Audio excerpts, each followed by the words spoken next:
أعوذ بالله من الشيطان الرجيم. بسم الله الرحمن الرحيم. زين للذين كفروا الحياة الدنيا ويسخرون من الذين آمنوا والذين اتقوا فوقهم يوم القيامة والله يرزق من يشاء بغير حساب. اللہ تبارک و تعالی ارشاد فرماتا ہے، کافروں کی نگاہ میں دنیا کی زندگی آراستہ کی گئی اور مسلمانوں سے ہنستے ہیں اور ڈر والے ان سے اوپر ہوں گے قیامت کے دن، اور خدا جسے چاہے بے گنتی دے. یعنی اللہ تبارک و تعالیٰ فرما رہا ہے کہ دنیا کی زندگی جو ہے یہ کافروں کے لیے سجا دی گئی ہے، ان کے لیے آراستہ کر دی گئی ہے. وہ اسی کو ہی سب کچھ سمجھے ہوئے ہیں، بس یہی ہے جو. تو جتنے عیش و عشرت کرنا ہے، جو کچھ کرنا ہے دنیا میں ہی کر لو. آج کچھ مسلمان بھی یہی سوچے بیٹھے ہیں، وہ بھی دنیا ہی کی زندگی کو سب کچھ سمجھے ہوئے ہیں. حالانکہ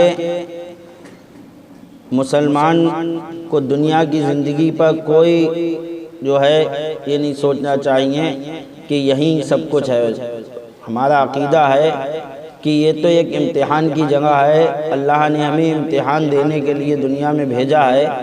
زندگی جو ہے وہ حقیقت میں آخرت کی زندگی ہے، یہ تو فنا ہونے والی چیز ہے.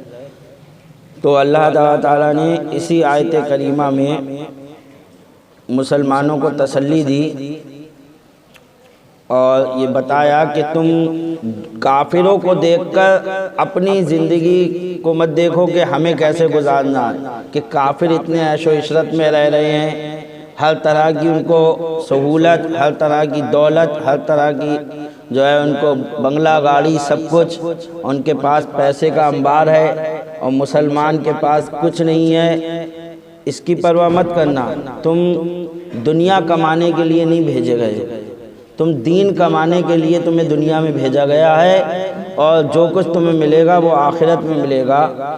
تو یہ آیت کریمہ نازل کیوں ہوئی؟ کہتے ہیں حضرت عبداللہ ابن عباس فرماتے ہیں کہ ابو جہل اور دیگر سرداران قریش حضرت بلال وغیرہ فقرائے مسلمین کا مذاق اڑاتے تھے. ابو جہل وغیرہ یہ جو قریش کے سردار تھے، تو یہ حضرت بلال وغیرہ اور جو غریب مسلمان تھے ان کا مذاق اڑاتے تھے. کہتے تھے کہ اگر رب ان سے راضی اور ہم سے ناراض ہے تو انہیں فقیر اور ہمیں امیر کیوں کیا.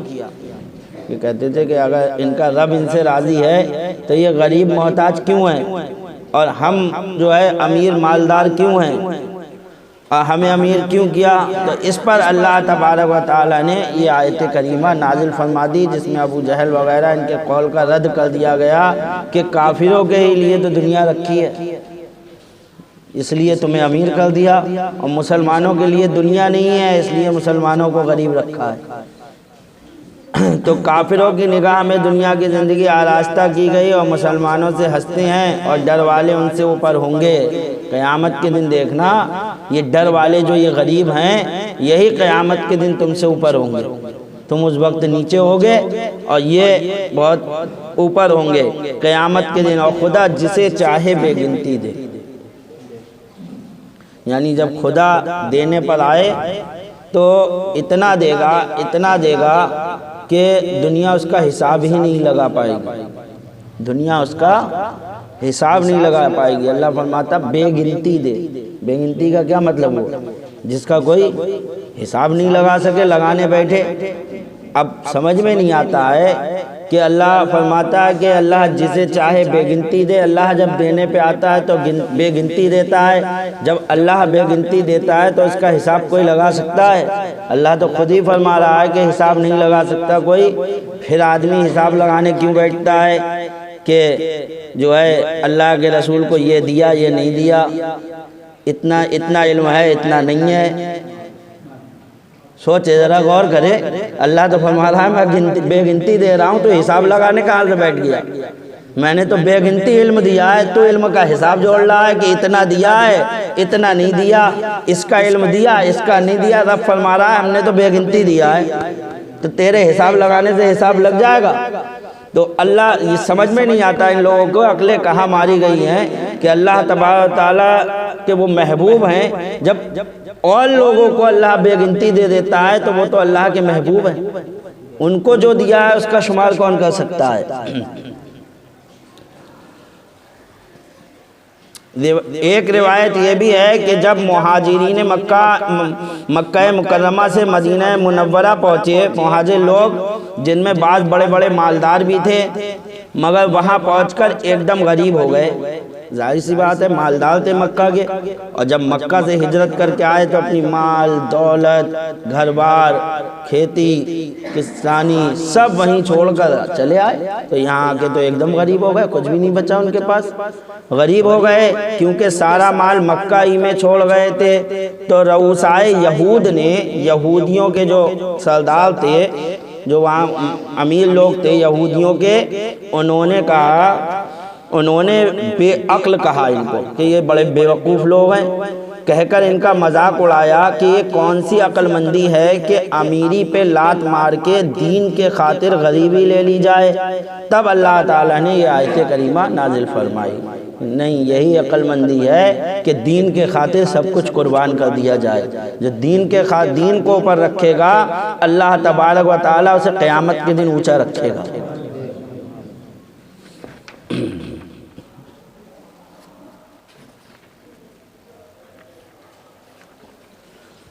کان الناس امۃ واحدۃ فبعث اللہ النبیین مبشرین ومنذرین وانزل معهم الکتاب بالحق لیحکم بین الناس فیما اختلفوا فیہ وما اختلف فیہ الا الذین اوتوہ من بعد ما جاءتهم البینات بغیا بینہم فہدی اللہ الذین آمنوا لما اختلفوا فیہ من الحق بإذنہ واللہ یہدی من یشاء الی صراط مستقیم۔ اللہ فرماتا ہے لوگ ایک دین پر تھے، پھر اللہ نے انبیاء بھیجے، خوشخبری دیتے اور ڈر سناتے، اور ان کے ساتھ سچی کتاب اتاری کہ وہ لوگوں میں ان کے اختلافوں کا فیصلہ کر دے، اور کتاب میں اختلاف انہی نے ڈالا جن کو دی گئی تھی، بعد اس کے کہ ان کے پاس روشن حکم آ چکے آپس کی سرکشی سے۔ تو اللہ نے ایمان والوں کو وہ حق بات سمجھا دی جس میں جھگڑ رہے تھے اپنے حکم سے، اور اللہ جسے چاہے سیدھی راہ دکھائے۔ اس آیت کا مضمون سمجھنے کے لیے یہ یاد رکھنا چاہیے کہ حضرت آدم علیہ السلام اور حضرت نوح علیہ السلام کے درمیان 10 قرن کا فاصلہ ہے، یعنی حضرت آدم علیہ السلام اور حضرت نوح علیہ السلام کے درمیان جو بیچ کا زمانہ گزرا ہے وہ 10 قرن کا فاصلہ ہے، اور ایک قرن کہہ رہے ہیں کہ 80 برس کا ہوتا ہے یا 100 سال کا۔ اگر 80 سال کا ایک قرن ہوا تو 800 سال ہو گئے، اور اگر 100 سال کا مان لیا جائے تو 1000 سال ہو گئے، یعنی حضرت آدم علیہ السلام اور حضرت نوح علیہ السلام کے درمیان تقریباً 1000 سال کا فاصلہ ہے۔ اس حساب سے 800 سال کا فاصلہ ہوا، اور اگر 100 سال کا قرن ہو تو کل 1000 سال ہوئے۔ اس زمانے میں کل 10 پیغمبر آئے، یعنی اس بیچ میں حضرت آدم علیہ السلام سے لے کر حضرت نوح علیہ السلام تک کہنا ہے کل 10 پیغمبر آئے، ہر قرن میں ایک، ہر قرن میں ایک، ہر 100 سال پہ اللہ تبارک تعالیٰ نے ایک پیغمبر بھیجا جو اس دنیا میں تشریف لاتے رہے۔ اعلیٰ حضرت نے بھی شعر کہا کہ قرنوں بدلی رسولوں کی ہوتی رہی، چاند بدلی کا نکلا ہمارا نبی۔ اور تو ہر قرن بدلتا گیا اور رسول آتے گئے، 100 سال ہوتے رہے، رسول آتے رہے، لیکن جب ہمارے رسول تشریف لائے تو سب ختم، بس رسولوں کا سلسلہ یہیں پر ہی ختم ہو گیا، ساری بدلی ختم، اب آپ آخری نبی بن کر تشریف لے کر کے آئے۔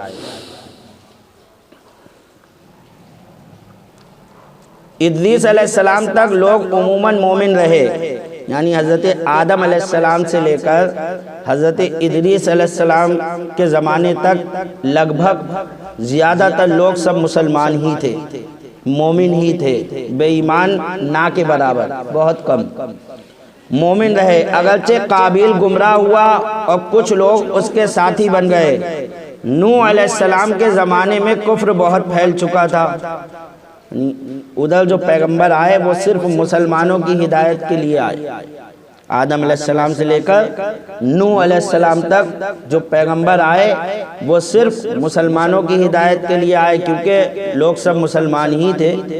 لیکن نوح علیہ الصلوۃ والتسلیم یہ ایک پہلے ایسے رسول ہیں جن کو اللہ تبارک و تعالیٰ نے کافروں کی ہدایت کے لیے بھیجا، اسی لیے آپ کو پہلا رسول کہا جاتا ہے اس معنی کر، حالانکہ حضرت آدم بھی رسول ہے، لیکن آپ کو پہلا رسول جو کہا جاتا ہے کہ آپ سب سے پہلے رسول ہیں، اس کا مطلب یہ ہے کہ کافروں کی طرف جو ہے آپ کو بھیجا گیا۔ اس سے پہلے کافروں کی طرف رسول نہیں آئے بلکہ مسلمانوں کو ہی سمجھانے کے لیے آتے تھے۔ نوح علیہ السلام کے زمانے میں کفر بہت پھیل چکا تھا اور آپ ان کی اصلاح کے لیے بھیجے گئے، اسی لیے کہا جاتا ہے کہ آپ پہلے وہ نبی ہیں جو کفار کی ہدایت کے لیے آئے، اگلے پیغمبر مومنین ہی کو ہدایت پر رکھنے کے لیے آتے تھے۔ پھر طوفان نوحی میں سارے کفار ڈبو دیے گئے، یعنی نوح علیہ السلام کے زمانے میں کفر پھیلا، لوگ بتوں کی پوجا کرنے لگے۔ نوح علیہ السلام نے سمجھایا، بہت سمجھاتے رہے لیکن لوگ نہیں مانے، یہاں تک کہ آپ نے بد دعا کر دی تو جتنے کافر تھے وہ سب ہلاک کر دیے، یعنی پھر مسلمان ہی مسلمان رہ گئے، پھر سے مسلمان ہی دنیا میں رہ گئے، جو کفار تھے وہ سب ہلاک کر دیے گئے، سارے کفار ڈبو دیے گئے، صرف کشتی والے مسلمان بچے، اور اب پھر دنیا میں اسلام ہی رہ گیا۔ ہود علیہ السلام تک یہی حالت رہی، نوح علیہ السلام سے لے کر ہود علیہ الصلوۃ والتسلیم تک پھر سب مسلمان ہی مسلمان رہے۔ پھر یہ حال رہا کہ کوئی پیغمبر آ کر اصلاح کر دیتا۔ موسیٰ علیہ السلام پہلے صاحب شریعت پیغمبر ہوئے، جن کے بعد بہت عرصے تک لوگ ہدایت پر قائم رہے، یعنی موسیٰ علیہ الصلوۃ والتسلیم ایسے صاحب شریعت پیغمبر ہوئے کہ ان کے بعد جو ہے بہت عرصے تک لوگ ہدایت پر قائم رہے، صحیح چلتے رہے، اور دیگر بڑے بڑے پیغمبر بھی آتے رہے۔ پھر لوگوں نے ان کتابوں میں بھی خلط ملط کر دیا اور ان کی تعلیم بگاڑ دی۔ پھر دھیرے دھیرے جو اللہ کی کتابیں آئی تھیں ان کو بدل ڈالا، دین کو بدلنا شروع کر دیا، خلط ملط کر دیا اور ان کی تعلیم بگاڑ دی، یہاں تک کہ دنیا میں اندھیرا ہی اندھیرا چھا گیا۔ تو یہ ایک بات تو بالکل صاف سمجھ میں آ گئی کہ کوئی بھی دین آیا ہے اس دین کو بدلنے کی کوشش ضرور کی گئی ہے۔ سمجھ رہے ہیں آپ لوگ؟ یہ آپ یاد رکھیے، کوئی بھی دین آیا ہے اس دین کو بدلنے کی کوشش کی گئی ہے، کتاب کو بدلنے کی کوشش کی گئی ہے۔ تو ایسے ہی دین اسلام جب آیا تو اس کو بھی بدلنے کی آج تک لوگ کوشش کرتے ہیں۔ اس میں بھی بہت سے وہ باتیں جو دین میں نہیں ہیں ان کو زبردستی دین میں گھسوڑا جاتا ہے، کہا جاتا ہے نہیں یہ دین ہے، جیسے کہ تعزیہ داری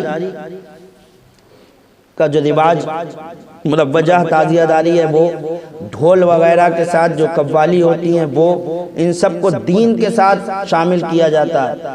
تو یہ وہ چیزیں ہیں جو دین میں نہیں ہیں لیکن ان کو دین میں شامل کرنے کی لوگ کوشش کرتے ہیں۔ اللہ تبارک و تعالیٰ نے پہلے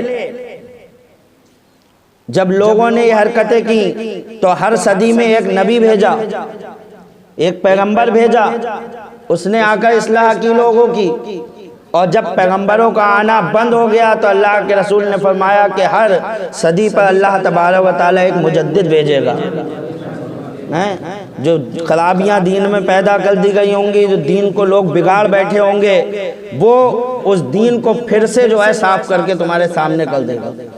تو ایسے ہی جو ہے مجدد آتے رہے، اور 14ویں صدی کے مجدد اعلیٰ حضرت فاضل بریلوی رضی اللہ تعالیٰ عنہ جب تشریف لائے تو دین میں جو ہے یہ جو گھسوڑا جا رہا تھا کہ اللہ کے رسول کو علم غیب نہیں ہے، اللہ جو ہے مزاروں پر جانا یہ شرک ہے، یہ سب بت پرستی ہے، یہ جائز نہیں ہے، غیر خدا سے مدد مانگنا یہ شرک ہے، اللہ والوں سے مدد مانگنا یہ شرک ہے، یہ سب دین میں گھسوڑ کر کہا جا رہا تھا۔ جہاں ایک طرف یہ کہا جا رہا تھا اعلیٰ حضرت نے اس کا رد فرما دیا، وہیں دوسری طرف پیروں کو سجدہ کیا جا رہا تھا، پیروں کو لوگ سجدہ کر رہے تھے، اعلیٰ حضرت نے اس پر بھی کتاب لکھی اور اس کا بھی رد فرمایا۔ لوگ جو ہے تیجے اور چالیسموں میں دعوت کر رہے تھے عام طور پہ کھانوں جو ہے براتوں کی طرح، اعلیٰ حضرت نے اس کا بھی رد فرمایا کہ جہاں وہ ناجائز ہے وہ غلط ہے، وہاں یہ بھی غلط ہے۔ دین یہ نہیں ہے، دین کو بالکل صاف کر کے شامل کیا، ایسا نہیں ہے کہ صرف وہابی اور دیوبندیوں کا ہی رد فرمایا ہو اور جو اپنے لوگ ہیں وہ دین میں کچھ گھسپیٹیاں کر رہے تھے تو انہیں چھوڑ دیا ہو، نہیں، ان کو بھی اعلیٰ حضرت نے ان کا بھی رد فرمایا کہ یہ سب بھی جو ہے پیروں کو سجدہ کرنا، یہ مزاروں کو جا کر جہاں مزاروں کو سجدہ کرنا، یہ سب جائز نہیں ہے، اس کی اسلام ہرگز اجازت نہیں دیتا، بلکہ ایک اللہ کے آگے سجدہ کیا جائے گا۔ خیال رہے کہ گزشتہ کتابیں اور گزشتہ دین بدل جانے اور قرآن و اسلام نہ بدلنے کی 4 وجہ ہیں۔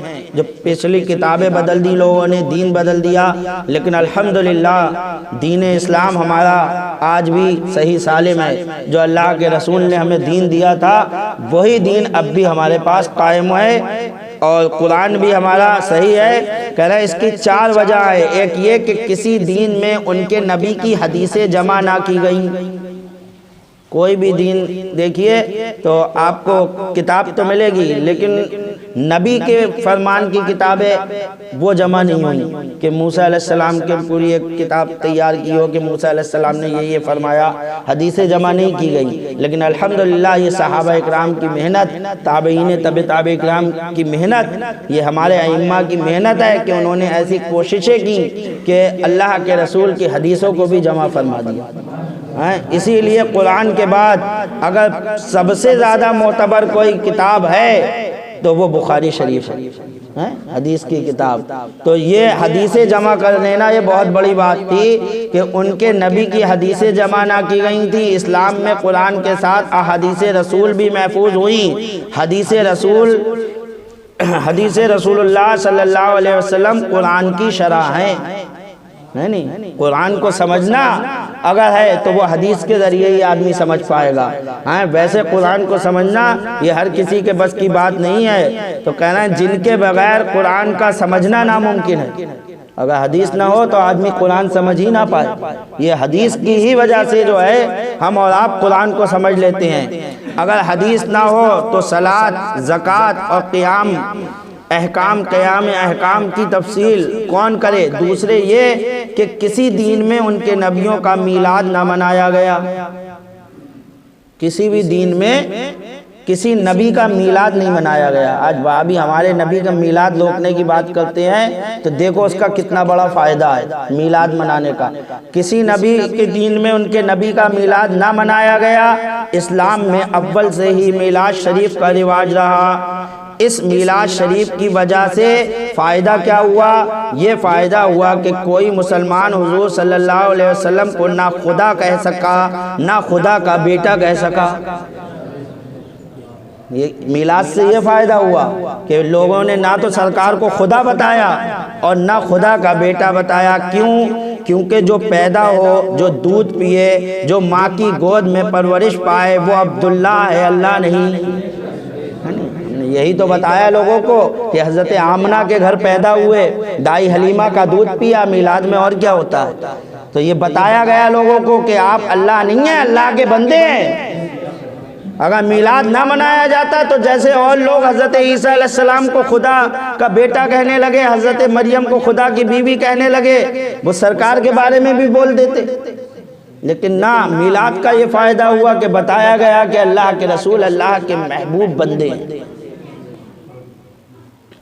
اللہ نہیں، میلاد میں انہی باتوں کا ذکر ہوتا ہے۔ وہ لوگ اپنے نبی کو یا خدا کہہ بیٹھے یا خدا کا بیٹا۔ اسی لیے قرآن شریف میں حضرت عیسیٰ و موسیٰ علیہ السلام کی ولادت شیر خارگی کئی رکوعوں میں بیان فرمائی گئی۔ تیسری یہ کہ ان قوموں میں کتاب اللہ کی تلاوت کا قرآن کی طرح رواج نہ تھا۔ جیسے اپنے لوگ قرآن کی تلاوت کرتے ہیں، اٹھتے بیٹھتے ہر صبح کر رہے ہیں۔ زیادہ تر مسلمان ہر صبح جو نہیں کرتے وہ جمعے کرتے ہیں۔ تو الحمدللہ زیادہ تر مدارس میں دیکھیے تو روزانہ تلاوت کتنا قرآن پڑھا جا رہا ہے۔ تو قرآن جیسے اپنے لوگ تلاوت کرتے ہیں ایسے ہی ان کا رواج نہ تھا۔ ہمارے یہاں روزانہ اور پنجگانہ نمازوں میں اور ختم وغیرہ میں تلاوت قرآن کے لیے حافظ، طریقہ ادا کے لیے قاری، بقا کے مسائل کے لیے علماء اور بقائے اسرار قرآنیہ کے لیے صوفیہ پیدا کیے گئے ہیں۔ نہیں، ہمارے یہاں تو سب انتظام اللہ تبارک و تعالیٰ نے کر دیا۔ یہ جماعتیں ان لوگوں میں موجود نہ تھیں، نہ ان کے ہاں کوئی حافظ ہوتا کسی کتاب کا۔ ان وجوہ سے قرآن و اسلام محفوظ رہا، اور وہ دین و کتب پہلے بگڑے اب بالکل فنا ہو گئے۔ اسی کا اس آیت میں اللہ تبارک و تعالیٰ نے بیان فرمایا۔ ام حسبتم ان تدخلوا الجنة ولما يأتكم مثل الذين خلوا من قبلكم مستهم البأساء والضراء وزلزلوا حتى يقول الرسول والذين آمنوا معه متى نصر الله الا ان نصر الله قریب۔ کیا اس گمان میں ہو کہ جنت میں چلے جاؤ گے اور ابھی تم پر اگلوں کی سی روداد نہ آئی؟ اللہ تبارک و تعالیٰ مسلمانوں سے فرما رہا ہے، اے مسلمانوں کیا تم اس گمان میں ہو کہ تم جنت میں چلے جاؤ گے اور ابھی تم پر اگلوں کی سی روداد نہ آئی؟ پہنچی انہیں سختی۔ اگلوں کا کیا حال تھا جو پہلے قومیں گزر گئیں؟ پہنچتی ان کو سختی اور شدت، اور ہلا ہلا ڈالے گئے۔ اتنی ان کو تکلیفیں، اتنی پریشانیاں اگلی قوموں پر ڈالی گئی ہیں کہ وہ ہل گئے، ہلا ہلا ڈالے گئے، یہاں تک کہ کہہ اٹھا رسول اور اس کے ساتھ کہ ایمان والے کب آئے گی اللہ کی مدد۔ اتنی تکلیفیں ان پر آئیں کہ جو اللہ کا رسول ہوتا ہے، اللہ کا نبی ہوتا ہے، وہ تو بہت بڑا صابر ہوتا ہے، صبر کرنے والا ہوتا ہے، لیکن اتنی تکلیفیں ان پر آئیں کہ ان کا رسول بھی کہہ اٹھا کہ اللہ اب تو مدد بھیج دے۔ اتنی تکلیفیں ان پر آئی ہیں تو وہ جنت کے حقدار ہوئے۔ تم فری میں پا جاؤ گے اے مسلمانوں، تم بس فری میں مل جائے گی تمہیں جنت، اتنی آسان سمجھ لیے جنت؟ یہ اللہ تبارک تعالیٰ مسلمانوں کو جھنجھوڑ رہا ہے کہ دیکھو جنت کو کیا سمجھے بیٹھے ہو تم؟ جنت جیسی نعمت پانے کے لیے تم سوچ رہے ہو بس مل جائے، کہ بس ہاں مسلمان ہے جنت مل جائے گی؟ کیا اس گمان میں ہو کہ جنت میں چلے جاؤ گے اور ابھی تم پر اگلوں کی سی روداد نہ آئی؟ ان کا رسول کہہ اٹھا اس کے ساتھ کہ ایمان والے کب آئے گی اللہ کی مدد؟ سن لو بے شک اللہ کی مدد قریب ہے۔ جب ان کے رسول نے دعا کی تو اللہ تبارک و تعالیٰ نے انہیں تسلی دی کہ اللہ کی مدد قریب ہے۔ اے مسلمانوں کیا تم نے یہ سمجھ رکھا ہے کہ جنت جیسی اعلیٰ نعمت یوں ہی بغیر محنت حاصل کر لو؟ اب تک تم پر وہ مصیبتیں نہ آئیں جو تم سے اگلوں پر آ چکی، تم ان سے اعلیٰ ہو، تمہیں چاہیے کہ صبر کا اچھا نمونہ پیش کرو۔ تم تو ان سے اعلیٰ امت ہو، جب تم پر وہ تکلیفیں آئیں تمہیں ان سے زیادہ صبر کر کے دکھانا ہے۔ یہ نہیں کہ تم بوکھلا اٹھو کہ ارے یہ کیا ہو رہا ہے، جیسے انہوں نے صبر کیا اس سے کہیں زیادہ تمہیں صبر کر کے دکھانا ہے۔ اور کسی وصف میں ان سے پیچھے نہ رہو، انہیں تو اندرونی بیرونی مصیبتیں اور تکلیفیں بہت پہنچی اور انہیں ہلا ہلا ڈالا گیا اور بار بار سخت مصیبتوں کا سامنا ہوا۔ ظاہر سی بات ہے، ذرا فرعون کا آپ دور دیکھ لیں کس طریقے سے بچوں کو قتل کرا تھا، مذاق بات تھی، کتنے بچے قتل کر دیے گئے، کتنی بڑی تکلیف تھی کہ ادھر بچہ پیدا ہوتا فرعون کھینچ لیتا اور اسے قتل کر دیتا، تو کتنی تکلیفیں تھیں، کتنے سال وہ فرعون کے جو ہے ظلم میں گرفتار رہے، پھر کہیں جا کے حضرت موسیٰ علیہ السلام نے نجات دلائی۔ اور شدت کا انتہا اس حد تک پہنچے کہ ان امتوں کے رسول اور ان کے فرمانبردار مومن بھی طلب مدد میں جلدی کرنے لگے اور بے قرار ہو کر پکار اٹھے کہ مولا اب تیری مدد کب پہنچے گی اور اس سے بڑھ کر کون سی مصیبت آئے گی۔ حالانکہ رسول بڑے صابر ہوتے ہیں اور ان کے ساتھی بھی باوجود ان انتہائی مصیبتوں کے وہ لوگ اپنے دین پر قائم رہے اور دنیا ان کا حال نہ بدل سکی۔ اتنی مصیبتوں کے باوجود بھی وہ دین پر قائم رہے۔ تو اے مسلمانوں، افسوس ہوتا ہے آج ہندوستان میں ابھی چند ہی سال ہوئے ہیں ماحول بہت بدلے ہوئے اور ابھی اتنا بدلا بھی نہیں۔ الحمدللہ ہم جو ہے اب بھی آزادانہ طور پر نماز مسجد میں ادا کر رہے ہیں۔